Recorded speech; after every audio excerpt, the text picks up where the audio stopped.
অভিষেক বন্দ্যোপাধ্যায় বিভিন্ন দেশে গিয়ে তিনি পাকিস্তানের পোল খুলে দিলেন একেবারে। পহেলগাঁওয়ে হামলার পর অপারেশন সিঁদুর কেন তারও উত্তর দিলেন। এবার কেন্দ্রকে তোপ, কেন্দ্রের উদ্দেশ্যে বেশ কয়েকটি প্রশ্ন এবার অভিষেক বন্দ্যোপাধ্যায়ের। কি কি প্রশ্ন বললেন কুণাল ঘোষ এবং তার জবাব দিলেন সুকান্ত মজুমদার।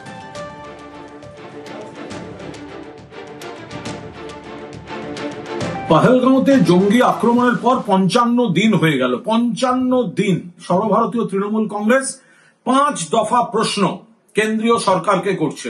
আমাদের সর্বভারতীয় সাধারণ সম্পাদক অভিষেক বন্দ্যোপাধ্যায় এই 5 দফা প্রশ্ন সকলের সামনে রেখেছেন। এই 5টা প্রশ্নের উত্তর কেন্দ্রীয় সরকারকে দিতে হবে, নরেন্দ্র মোদীকে দিতে হবে, প্রধানমন্ত্রীকে দিতে হবে, বিজেপিকে দিতে হবে। পুলিশ থাকা সত্ত্বেও রেপ হবে কেন?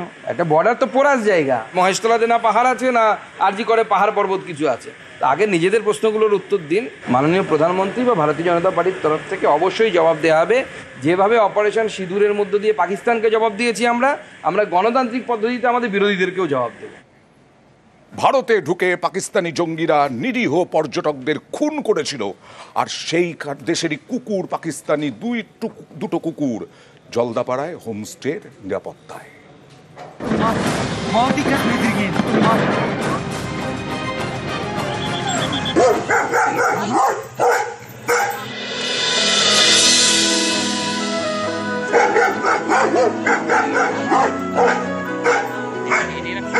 একজন মালঙ্গি আরেকজন টবু, দুজনেই বুলি কুত্তা, পাকিস্তানি ব্রিড।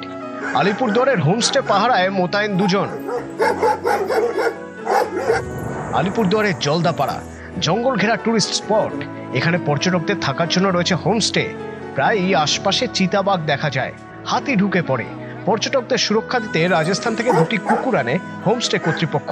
পাকিস্তানি বুলি কুত্তা, শক্তিশালী, এরা পাহারা দেওয়ার কাজ করে। বছর 2 ধরে এরা জলদাপাড়ায় হোমস্টেতে। এদের বয়স এখন 4 বছর। লেপার্ড এখানে আসে মাঝে মাঝে, যদি হাতি আসে প্রচণ্ড ঘেউ ঘেউ করে, শব্দ করে, তখন সতর্ক হয় লোকজন যে হয়তো কোনো বন্যপ্রাণী ঢুকে গেছে।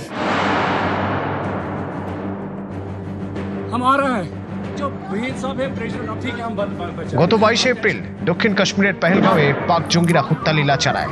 26 জন সাধারণ মানুষকে খুন করে। ভারতের সঙ্গে বিশ্বাসঘাতকতা। কিন্তু মালঙ্গি আর টবু তো মানুষ নয়, কুকুর। তাই ওরা পাকিস্তানের প্রজাতি হয়েও ভারতীয়দের সুরক্ষা দিচ্ছে। ওয়ার তো মানুষের জিনিস, কুকুর তো প্রাণী, এটা তো আলাদা ব্যাপার। এটার সাথে এগুলো গুলিয়ে ফেললে তো হবে না। পাকিস্তানের যে প্রবলেমেটিক ব্যাপারটা সেটা মানুষদের নিয়ে, জঙ্গিদের নিয়ে। এটার সাথে তো কোনো কুকুর বা কোনো প্রাণীর কোনো সম্পর্ক নেই। আমাদের পাকিস্তান করেছে নিশ্চয়ই, মানে আমরা একদমই এগেনস্টে। কুকুর, জীবজন্তু, এদেরকে এইসব বর্ডারে এপার ওপারে ভাগ না করাই উচিত।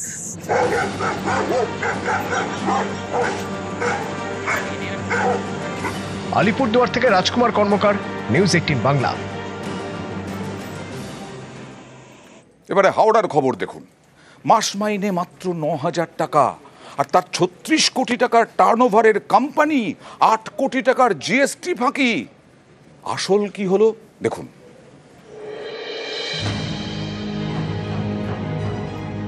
বড় বড় ঘাস আর আগাছার মাঝে সরু রাস্তা। একটু এগোলেই সামনে পড়বে একতলা বাড়ি। বাইরের দেওয়ালে প্লাস্টার নেই, ঘরের ভেতরে প্লাস্টার থাকলেও রং নেই। এ বাড়ির মালিক একজন যুবক। তিনি নাকি কোটিপতি, যার একটি কোম্পানি আছে। এমন কোম্পানি যারা মাসে 36 কোটি টাকার ব্যবসা করে। এখানেই শেষ নয়, এই কোম্পানির নাকি জিএসটি বাকি রয়েছে 8 কোটি টাকার। অথচ বাস্তবটা কি জানেন? এই বাড়ির মালিক কার্তিক রুইদাস বেসরকারি সংস্থায় চাকরি করেন। মাসে মাইনে পান 9,500 টাকা। সম্প্রতি হাওড়ার ডোমজুড়ে তার এই বাড়িতে হানা দেন জিএসটি অফিসাররা। দীর্ঘক্ষণ জিজ্ঞাসাবাদ করেন। তারপর বুঝতে পারেন আসল গল্পটা কি। স্পষ্ট হয়ে যায় প্রতারকদের খপ্পরে পড়েছেন কার্তিক। তদন্তকারীদের পরামর্শে হাওড়া কমিশনারেট এবং সাইবার সেলে তিনি অভিযোগ দায়ের করেন। আমার মিসেস আমাকে ফোন করে, বলে তুমি যেখানেই আছো চলে আসো, জিএসটি ডিপার্টমেন্ট থেকে এসছে, তোমার নামে নাকি একটা কেডি এন্টারপ্রাইজ একটা কোম্পানি আছে যেটা মাসের টার্নওভার 36 কোটি টাকা, 7 কোটি টাকা জিএসটি বাকি। এবং ওনারা আমাকে বারবার বলে যে তুমি পয়সার বিনিময়ে কোথাও ডকুমেন্টস বিক্রি করেছো কিনা, সত্যি কথা বলো। আমি বললাম না স্যার। কাগজপত্র বলতে ওরা বলছে যে তোমার আধার কার্ড, প্যান কার্ড এবং ইলেকট্রিসিটি বিল, এই 3টে জিনিস তোমার ব্যবহার করা হয়েছে করে এই কোম্পানিটা খোলা হয়েছে। এমনকি জিএসটি নম্বরটাও নেওয়া হয়েছে, এমনকি ব্যাংক অ্যাকাউন্টটাও আমার নামে খোলা হয়েছে। তো নিজে বুঝতে পারছি না যে কোত্থেকে কী এইসব হয়েছে। নথি অনুযায়ী কার্তিক রুইদাস কেডি এন্টারপ্রাইজ নামে একটি সংস্থার মালিক। পেট্রোপণ্যের ব্যবসা। ঠিকানা দেখানো হয়েছে হাওড়ার শিবপুর ডোমজুড়ে। কার্তিকের নামে আবার ব্যাংকের অ্যাকাউন্ট রয়েছে উত্তরপ্রদেশের নয়ডায়। তদন্তকারীদের দাবি এর জন্য কার্তিকের Aadhaar card, PAN card, electric bill জাল করা হয়েছে। আর সেই জাল নথিতেই ভুয়ো সংস্থা, যার টার্নওভার কোটি কোটি টাকা। আমি তো খুবই আতঙ্ক, মানে চিন্তায় কি করব আমি কিছু ভেবে পাচ্ছিলাম না যে আমরা এতটাই মানে সাধারণ মানুষ, আমাদের নামে কি করে এত টাকার কোম্পানি খুলতে পারে বা কি করেই বা ডকুমেন্টসগুলো লিক হলো সেটাও আমরা এখনো চিন্তা করতে পারছি না। খুবই মানে আমরা ভয়ে আছি। আমরা এই বিষয়ে কমপ্লেন করেছি commissioner of police, local Domjur PS এবং আমাদের ওসি সাইবার পিএস। আশাবাদী তারা যথেষ্ট নিশ্চয়ই ব্যবস্থা নেবেন। এই বাড়ির মালিক কিনা মাসে 36 কোটি টাকার ব্যবসা করেন আর প্রায় 7 কোটি টাকার মতন জিএসটি বাকি রেখেছেন। হতবাক হয়ে গেছিল এই বাড়ির মালিক। তারক রুইদাসের সঙ্গে বড় সড় প্রতারণা। তার থেকে আধার কার্ড থেকে প্যান কার্ড থেকে ইলেকট্রিক বিল সেগুলিকে নকল করে কার্যত কোম্পানি খুলে চলছে দিনের পর দিন প্রতারণা। আর এই ঘটনা প্রকাশ্যে আসার পর তারক রুইদাস ও তার গোটা পরিবার এখন আতঙ্কে। রাজু ভুইয়া ও দেবাশিস চক্রবর্তী, নিউজ 18 বাংলা, হাওড়া। মধ্যমগ্রামের ছবি দেখাবো। বিঘের পর বিঘে চাষের জমি জলে পচে যাচ্ছে বিভিন্ন ফসল। অভিযোগ বেসরকারি ডেয়ারি কারখানার রাসায়নিক মিশ্রিত জল একেবারে শেষ করে দিচ্ছে কৃষকদের জমি।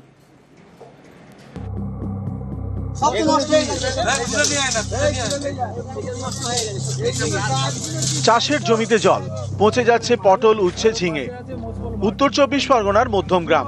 এখানকার ইছাপুর নীলগঞ্জ পঞ্চায়েতের সদরপুরে বিঘার পর বিঘা 3 ফসলি চাষের জমি। পাশেই বেসরকারি ডেয়ারি কারখানা। দুধ থেকে খাদ্যদ্রব্য তৈরির বিভিন্ন রাসায়নিক ব্যবহার করা হয়। সেই রাসায়নিক মেশা জল কারখানার পাইপ দিয়ে ড্রেনে পড়ে, তারপর ড্রেন উপচে চাষের জমিতে। অভিযোগ এর জেরে প্রায় 300 বিঘা চাষের জমি ক্ষতি হয়েছে। জমিতেই ফসল পচে যাচ্ছে। ডেয়ারির জল ছেড়ে আমাদের চাষের প্রচুর ক্ষতি করে দিয়েছে। মানে আমাদের যে মেন পটল চাষ আমরা এই করেই খাই, আমরা চাষ ছাড়া আমাদের অন্য কিছু নেই। আর সেখানে আমাদের বর্ষার এখনো প্রচুর সময় আছে, আরও 2-3 মাস আমরা ফল তুলতে পারতাম, মানে পটল তুলতে পারতাম। সেই জায়গাটা নষ্ট করে দিয়েছে মেট্রো ডেয়ারির জল ছেড়ে। ম্যানেজমেন্টের কর্তৃপক্ষ বললো যে আমরা এর জন্য কি করবো। আমি আপনার ফ্যাক্টরি থেকে জল যাচ্ছে, বলছে না। আমি বলছি না, তাহলে এই ফুটেজগুলো দেখেন, আপনার জল যাচ্ছে কিনা দেখেন। তা বললো আমরা এই বিষয়ে আমি তাহলে কী করতে হবে, বলে আমি আমাদের ক্ষতিপূরণ দেন। আমার যারা কৃষক ক্ষতি হয়েছে বলছে ক্ষতিপূরণ দিতে পারবো না, আমরা এটা চেষ্টা করে দেখবো আটকানো যায়। আমাদের মেন রোড থেকে যেটা কোম্পানি যেতে যে দুপাশে ড্রেনটা আছে, সেই ড্রেনটা পুরোপুরি জাম আছে। সেটা পার্শ্ববর্তী মানুষের জন্যই জামটা হয়েছে, সেটা আগে ক্লিয়ার করবে। এবং যে জায়গাটা দিয়ে জলটা চাষের ক্ষেত্রে জমিতে গেছে সেই জায়গাটা আপাতত বন্ধ করে দেবে। উত্তর 24 পরগনা থেকে ক্যামেরায় সাম্য গোস্বামীর সঙ্গে জিয়াউল আলম, নিউজ 18 বাংলা।